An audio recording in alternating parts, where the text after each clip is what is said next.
পাড়া কি শুনবো রে লেওড়া? বোধা বউকে এখন হানিমুনে নিয়ে গেলে কত টাকা খরচ হবে জানিস?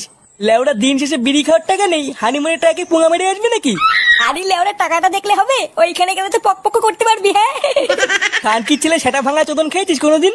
বাড়া বিয়ে করার পর আমার পুরো জীবনটাই গাড়মারা হয়ে গেছে। বাড়া মানুষ বাড়িতে যায় একটু শান্তির জন্য, আর বিয়ে করার পর আমার পুরো জীবনটাই শান্তির ছেলে হয়ে গেছে। তাই আমি ঠিক করেছি ভোদার আবার রাত রাতে বাড়ি যাবো না। পল্টুদা এইসব কি বলছো? রাতে বেলায় বাড়ি না গেলে কোথায় থাকবা? কেন চোদনা, এত বড় ক্লাবটা কি গাড় মারাতে আছে নাকি?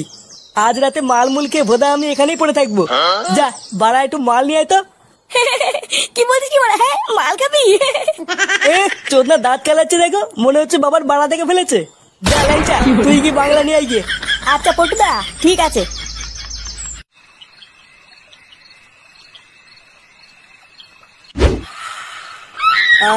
বাড়া শান্তি। বাড়া বাড়ির বইয়ের ক্যালকাল শোনার থেকে মাল খেয়ে পড়ে থাকা বেশি ভালো। যেদিন থেকে বিয়ে করেছি লেওরা এক ফোঁটাও সুখ পেলাম না।